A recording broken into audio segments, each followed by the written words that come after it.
coïncide aussi avec un modèle donné et indépendant, à savoir celui des lettres de l'alphabet et des mots reconnus de notre vocabulaire. C'est donc l'improbabilité de la configuration à laquelle s'ajoute la concordance avec un modèle indépendant qui éveille la notion de conception. Ces illustrations suggèrent que les critères de William Dembski pour détecter une conception intelligente, une faible probabilité et des caractéristiques, correspondent essentiellement à de l'information.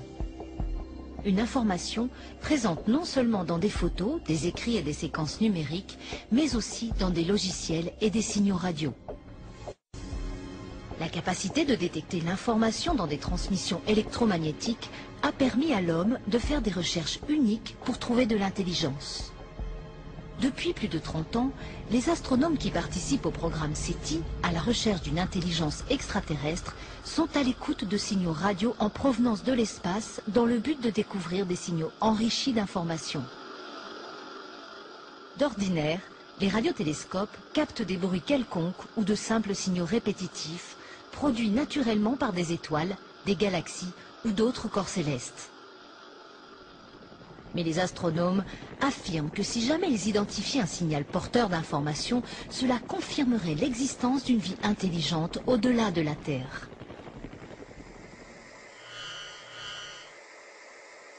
Certains ont spéculé sur une civilisation extraterrestre qui aurait peut-être essayé de communiquer avec nous par le langage universel des mathématiques.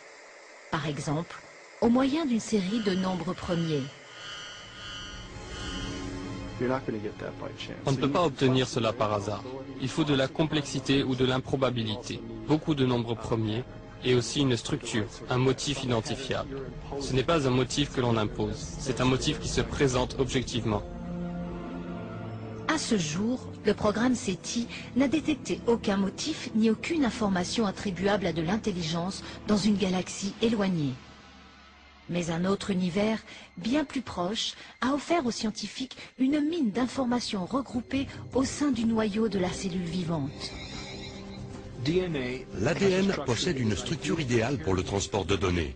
Dans les 4 nucléotides ACTG, les bases de la double hélice d'ADN, se trouve le potentiel de stocker une très grande quantité d'informations.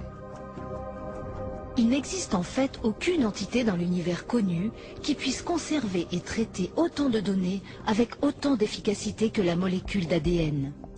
Un ADN humain complet contient 3 milliards de caractères individuels. L'analyse des régions codantes d'ADN démontre que les caractères chimiques sont disposés avec une spécificité qui leur permet de transmettre des instructions ou des informations détaillées, tout comme les lettres d'une phrase et les nombres binaires d'un code informatique. Bill Gates a déclaré que l'ADN ressemble à un programme informatique, beaucoup plus complexe toutefois que tout ce que nous avons été capables de concevoir. Si on réfléchit à cette observation, on voit tout ce qu'elle peut suggérer.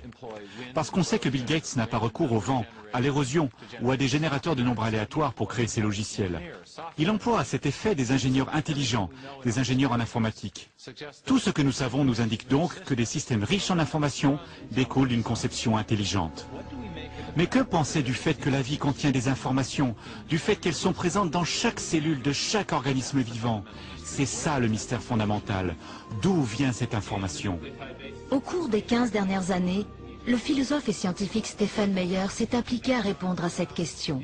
Meyer a développé un argument pour démontrer que la conception intelligente offre la meilleure explication sur l'origine des informations nécessaires à la constitution de la première cellule vivante. Le fait que les agents intelligents puissent produire des systèmes riches en informations relève de notre base de connaissances. Mon argument ne repose pas sur ce que nous ignorons, mais sur notre compréhension des mécanismes de cause à effet sur notre planète. Nous savons aujourd'hui qu'aucune explication naturaliste, ni aucune cause naturelle ne correspondent à la production d'informations. Ni la sélection naturelle, ni des processus auto-organisés, ni le hasard. Mais nous savons qu'il existe une cause pouvant produire de l'information, et c'est l'intelligence.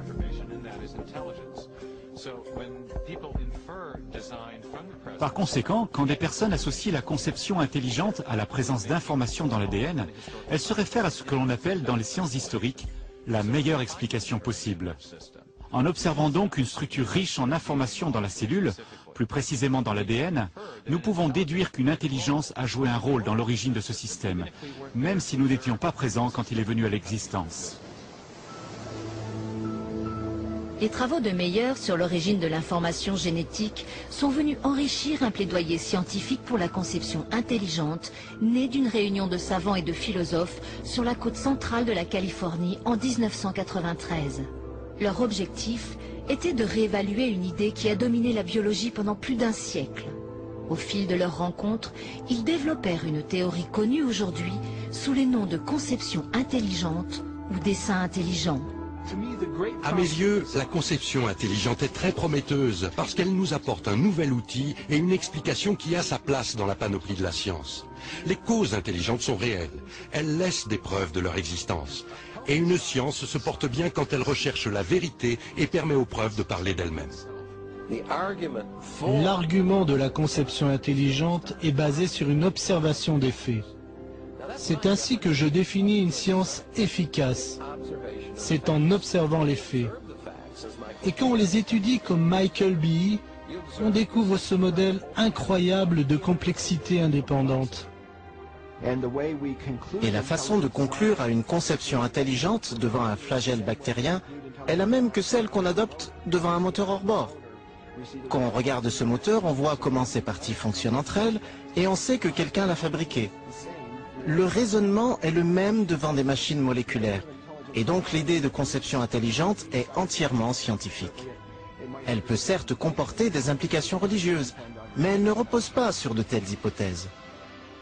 Quand j'étudie ce sujet objectivement, sans écarter la possibilité d'une conception, celle-ci jaillit comme l'explication la plus plausible. Et c'est pourquoi j'y adhère. Je pense que la conception intelligente est de retour. On ne peut pas expliquer ce système par des lois naturelles. Si on recherche la vérité, et s'ils ont réellement été conçus, s'il faut être des ingénieurs en conception pour les comprendre, alors je dis, quel est le problème? On sait qu'on se laisse guider par les données. Quant aux profondes implications métaphysiques, on n'y peut rien. C'est donc une idée puissante que de considérer l'univers comme rationnel et compréhensible, soutenu par une intelligence suprême qui veut que notre monde soit compris. Cela renforce aussi la science, parce qu'on peut regarder le monde et y trouver une signification. Si tout vient d'un assemblage chaotique, il n'y a aucune raison de s'attendre à y voir des éléments rationnels. Mais si cela vient d'une intelligence, alors la science devient un puzzle gigantesque à résoudre, et dans lequel on peut s'attendre à de la rationalité, de la beauté et de l'intelligibilité, à la base même des choses. Il y a 150 ans, Charles Darwin a transformé la science par sa théorie de sélection naturelle. Aujourd'hui, cette théorie est confrontée à un défi énorme. La conception intelligente a entraîné à la fois des découvertes et des débats intenses sur l'origine de la vie terrestre.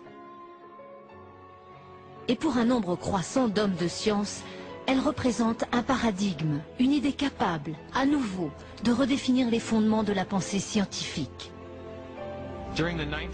Au cours du 19e siècle, les savants croyaient en l'existence de 2 entités fondamentales, la matière et l'énergie. Mais en ce début de 21e siècle, la science a dû reconnaître une 3e entité, à savoir l'information. Ainsi, en abordant la biologie à l'ère de l'information, on entrevoit de plus en plus que ce qui apparaît dans la molécule d'ADN est le produit d'une pensée, d'une intelligence, et ne peut être expliqué que par une conception intelligente.